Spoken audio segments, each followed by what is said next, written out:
não por força, nem por violência, mas pelo meu Espírito, diz o Senhor dos Exércitos. A graça é um dom, um presente, um favor imerecido. Deus derrama a sua graça sobre pessoas e quando Ele faz isso, situações são mudadas e o rumo da história é alterado. E falando nos congregacionais do Brasil, realmente é uma história cheia da graça de Deus.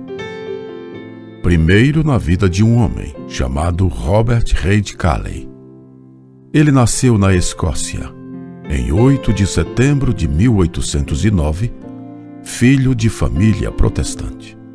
Mas perdeu seu pai com 10 meses de vida e sua mãe com 6 anos de idade. Durante a adolescência e juventude, ele se tornou um ateu. Mas a graça fez com que ele desenvolvesse intelectualmente e foi um aluno brilhante. Aos 16 anos de idade, ingressou na Universidade de Medicina e aos 20 anos diplomou-se em farmácia e cirurgia em Glasgow, na Escócia. E foi através de sua experiência na área da saúde que a graça o alcançou. Em 1835, ele teve a experiência com uma anciã enferma, que ao sentir muitas dores em sua enfermidade, foi confrontada pelo doutor em sua fé. Ao que ela disse a Calley: leia o livro. Naquela hora, o seu ateísmo foi abalado. 3 anos depois, ele casa-se com Margaret e torna-se doutor em medicina aos 29 anos de idade. No mesmo ano, a graça o leva para a Ilha da Madeira, para tratamento de saúde de sua esposa. E é na Ilha da Madeira que a graça o fez aprender o português. E também é lá que ele foi ordenado ministro do Evangelho em 1839. Na Ilha da Madeira, ele fundou escolas bíblicas e nas consultas médicas orava pelos atendimentos e colocava textos bíblicos nas receitas. Esta mesma graça, na vida do doutor, fez com que se desencadeasse uma perseguição contra ele em 1841, iniciada por empregadores e médicos e que despertou a atenção da Igreja Católica. O resultado foi a sua prisão em 1843. 3 anos depois, ele teve sua casa depredada e queimada e a sua fuga para abrigar-se na casa do cônsul inglês, disfarçado de velhinha doente, marcou a expulsão de vários cristãos da ilha, inclusive a dele. De lá foi para Londres, Irlanda, Malta e finalmente para Beirute, com as enfermidades de sua esposa. E lá mesmo ela veio a falecer. Após um tempo, ele conhece Sarah Poulton, moça congregacional que falava fluentemente vários idiomas, além de ser musicista, poeta e pintora. Em Beirute mesmo, eles vieram a se casar.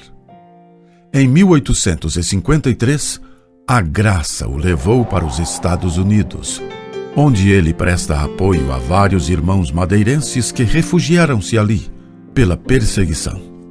E durante os anos de 53 e 54, ele tem acesso ao livro Reminiscências de Viagens e Permanências no Brasil, quando então toma conhecimento do país. Esta mesma graça faz com que eles cheguem ao Brasil no ano de 1855, quando desembarcaram no Rio de Janeiro, no dia 10 de maio. E em 19 de agosto de 1855, o casal de missionários organizou uma classe de catequese, chamada na tradição protestante de escola dominical, onde 5 crianças foram ensinadas sobre a história do profeta Jonas. Esta aula é considerada como um marco, pois lançou as bases da missão protestante evangelizadora definitiva em língua portuguesa, que deram origem à Igreja Evangélica Fluminense, considerada a primeira igreja evangélica permanente no país. O Evangelho da Graça estava sendo fincado no Brasil. Esta mesma graça fez o Dr. Calley lutar contra as injustiças sociais. Ele ajudou o país na época em que a situação sanitária do Brasil assolava principalmente os mais pobres. Criou uma classe de estudos para os negros, na época da escravidão.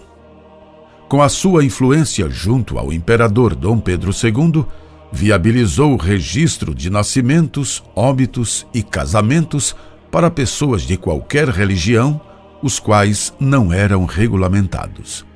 Também conseguiu a autorização para celebrações de casamento por pastores, bem como autorização para sepultamentos de evangélicos nos cemitérios públicos. A graça também os fez produzir materiais importantes para o protestantismo brasileiro em português. Além dos 28 artigos da breve exposição das doutrinas fundamentais do cristianismo, a música sacra foi fortemente marcada pelo uso dos salmos e hinos, inário com canções devocionais e que passou a ser utilizado por outras tradições protestantes durante quase todo o século XX, sendo este um legado de Sarah Poulton Calley, principal tradutora, autora e editora dos hinos da coletânea. É a graça na perseguição, na evangelização, em sua família, na luta contra a injustiça. É a graça no crescimento do Evangelho. É a graça que não parou e ainda é derramada até hoje.